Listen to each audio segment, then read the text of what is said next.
Good morning, my dear students. How are you? I hope that you all are fine. So, students, here you can see on your screen with big letters adjectives. Yes, students, you are correct. Today we are going to start English grammar. Like, not start but resume English grammar part because we have already done with the noun part. And right now we are going to start with adjectives. So, if I recall the definition of adjectives for you, so any word that modifies or signifies the noun or pronoun is called adjective. Okay, so students, this is the basic definition of adjective. But when we talk about the real time situation in the examples, it becomes often difficult to identify the adjective because those words are not very familiar with us, or rather we are not familiar with those words. So that's why we face difficulties while identifying that whether the given word is adjective or not. So in order to understand this, first of all we should know the classification of adjectives.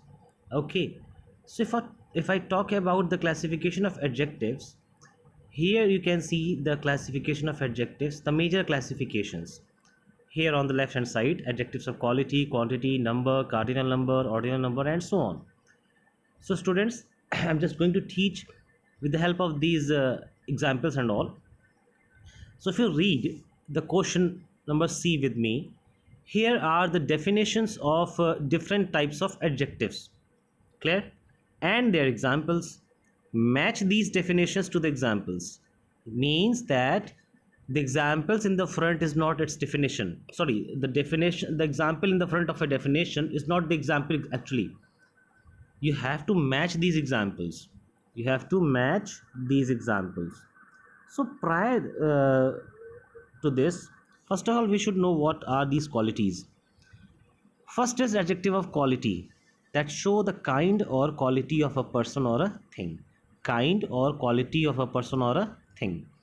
Next is adjectives of quantity, shows how much a thing is meant.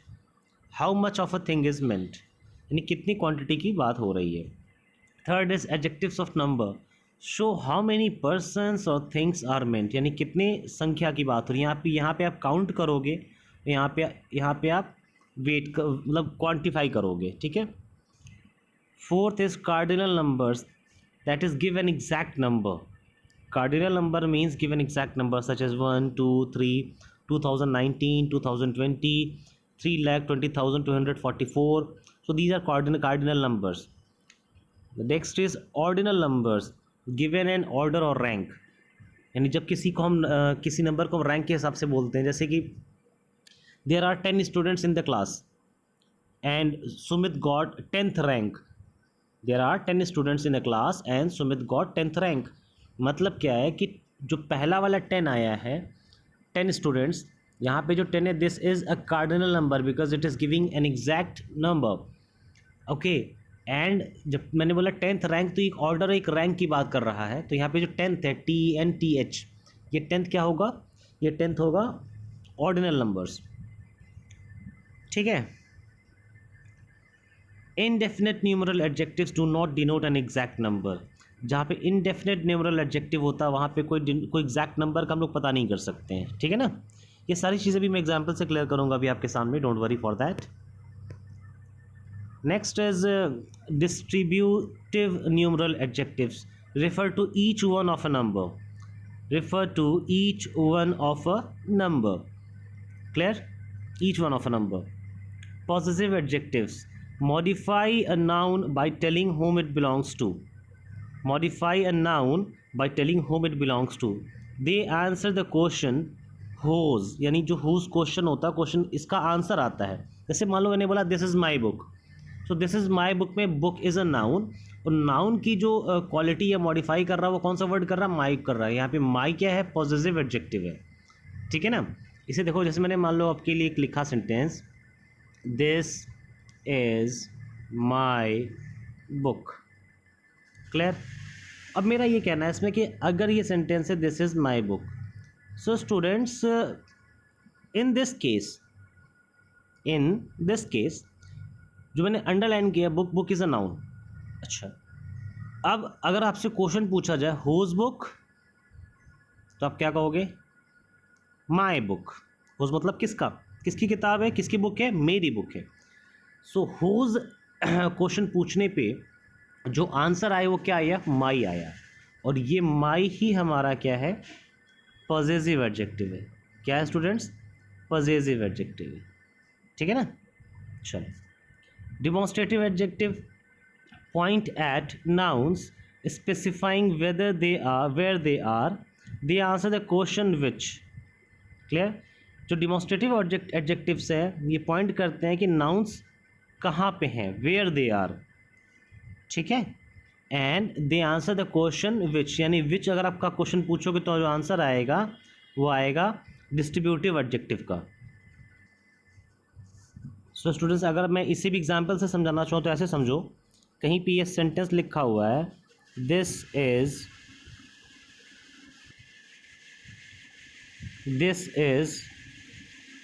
My car, this is my car.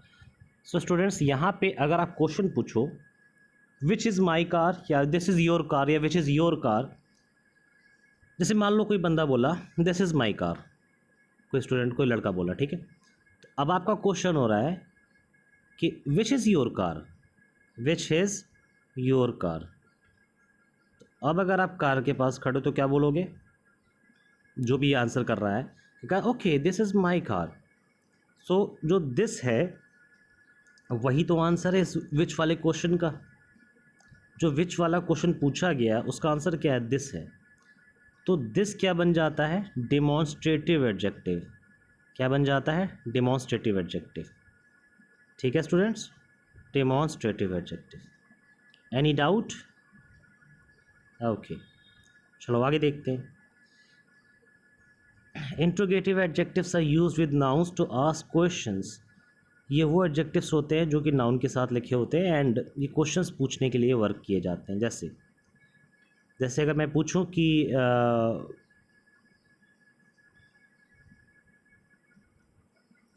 Which is your book, जैसे मैंने पूछा ना विच is your book, तो अब यहाँ पे विच आप क्या बता रहे हो?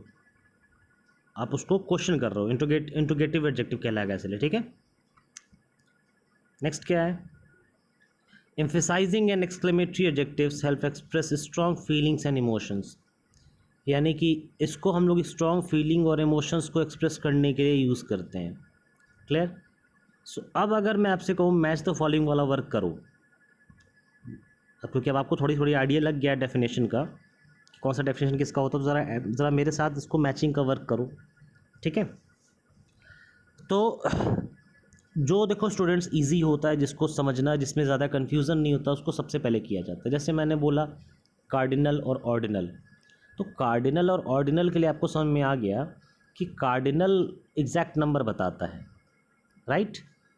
तो क्या ये कार्डिनल है या नहीं है? बोलिए। ये जो जे के सामने लिखा हुआ है इसको हम लोग क्वेश्चन नंबर, ये नंबर 4 दे सकते हैं या नहीं दे सकते हैं?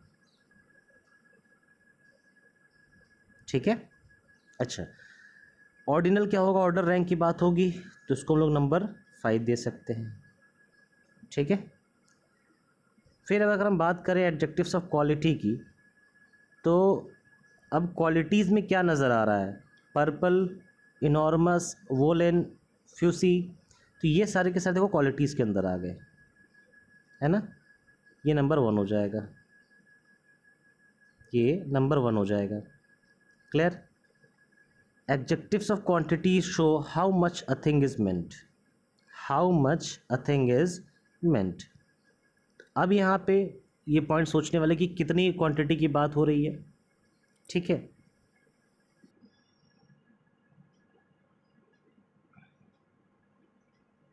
so if I talk about adjectives of quantity, so it shows how much a thing is meant। ठीक है, यानी यहाँ पे क्वांटिटी की बात हो रही होगी, जैसे कि ऑल, सम, एनी, इनफ। ठीक है, ऑल, सम, एनी, इनफ। इसको थोड़ा सा डिटेल में समझो। जैसे कि आप मिल्क लेते हो, ठीक है, या मिल्क मैन आपके यहाँ मिल्क पहुँचा के जाता है। सो मान लो कि किसी दिन वो मिल्क कम दिया, तो आप क्या कहोगे कि आज थोड़ा कम मिल्क मिला है, आज थोड़ा कम दूध आया है, या कल थोड़ा ज़्यादा आएगा। या फिर for example you have to prepare a cup of tea and your father ask के is there sufficient food, is there sufficient milk in the fridge, in the refrigerator? So what will you say कि yes it is sufficient, it is enough, it is enough। so यहाँ पे आप उसकी quantity को mention कर रहे हो एक वर्ड से। किस वर्ड से? इनफ से। किस वर्ड से मेंशन कर रहे हो? इनफ से मेंशन कर रहे हो, ठीक है। तो यहाँ पे आपको समझ में आ रहा है कि जब कहाँ जहाँ भी कोई ऐसा वर्ड जो क्वांटिटी मेंशन करेगा, तो वो वर्ड क्या कहलाएगा? Adjective of quantity. सो अगर मैं की बात करूँ एडजेक्टिव ऑफ क्वांटिटी की, out of the given situations जो सबसे ज़्यादा परफेक्ट है वो क्या है क्वांटिटी के लिए? ऑप्शन नंबर ई, नंबर 2। तो हमने क्वांटिटी को 2 दे दिया, ठीक है, मतलब ऑल, सम, एनी, इनफ को हमने 2 दे दिया। एडजेक्टिव और नंबर्स की बात करें तो शो हाउ मेनी पर्सन्स और things are meant. How many persons और थिंग्स आर मेंट, यानी यहाँ पे बात करेगा नंबर पर्सन्स की, ठीक है ना, यहाँ बात करेगा पर्सन्स की, ठीक। अब अगर मैं पर्सन्स की बात करूँ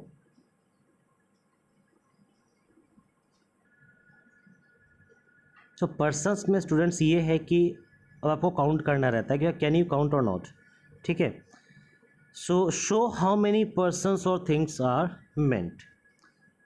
शो हाउ मेनी पर्सन्स और things are meant, clear. So यहाँ पे फ्यू, 1, सेकेंड, ईच, ये जो पार्ट है ये करेक्ट है। फ्यू, 1, सेकेंड, ईच, ये जो पार्ट है किस ऑप्शन के लिए? ऑप्शन इस वाले के लिए, एडजेक्टिव और नंबर के लिए करेक्ट है, ठीक है, कोई दिक्कत?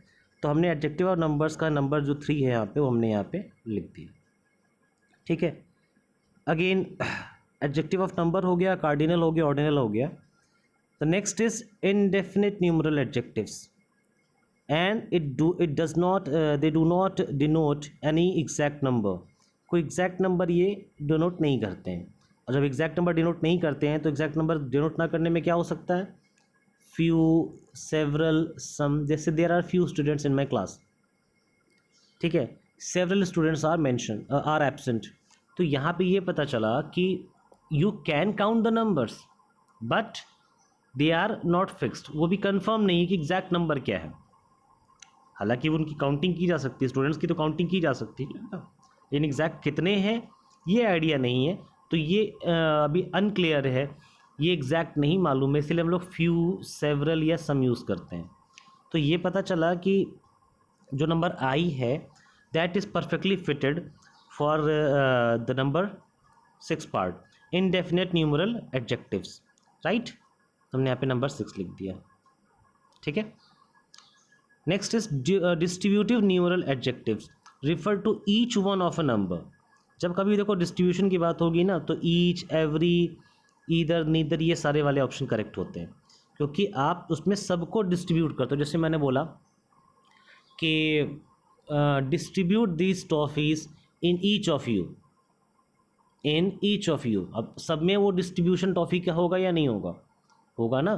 तो ऐसे केसेस में ईच है या every one of you have to submit your homework. तो जो मैंने बोला वो एवरी वन यानी सभी को बोला, प्रत्येक को बोला है, इसलिए ये भी क्या होगा, ये भी क्या कहलाएगा, ये भी कहलाएगा एडजेक्टिव्स, करेक्ट। कोई डाउट इसमें? ठीक है, क्लियर स्टूडेंट्स। तो मैंने इसको नंबर क्या देना है, डिस्ट्रीब्यूटिव न्यूमरल एडजेक्टिव्स को नंबर 7 देना है, ठीक है। चलो आगे बढ़ते हैं। Next is positive adjectives. ये मैंने भी समझाया था, जहाँ पे आपके पोजीशन की बात हो, अधिकार की बात हो, ओनरशिप की बात हो, वो पॉजिटिव एडजेक्टिव में आता है।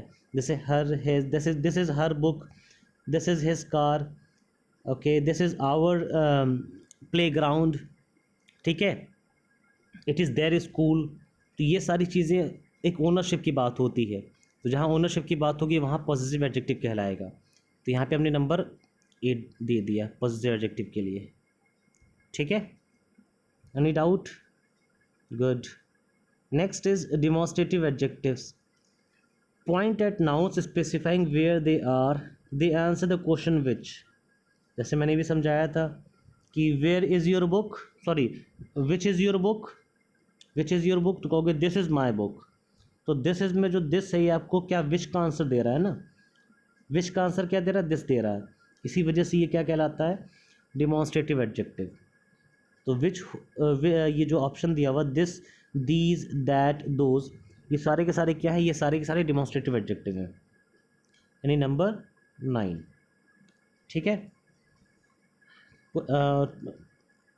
लुकिंग एट द नेक्स्ट पे अगर फोकस करें तो नेक्स्ट है आपका इंट्रोगेटिव एडजेक्टिव्स।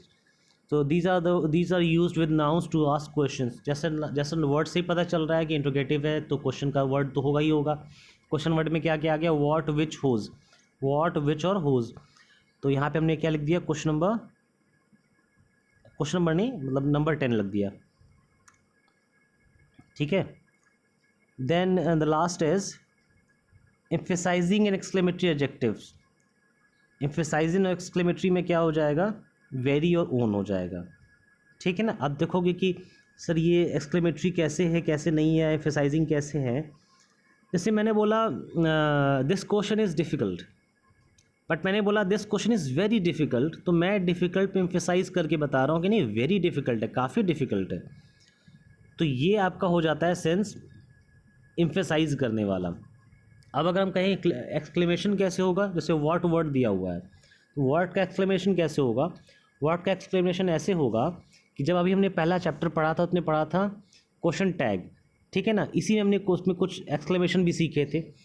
तो जैसे हमें कहना है this is a beautiful girl, तो उसको हम लोग ऐसे भी कह सकते हैं ना, what a beautiful girl, what a beautiful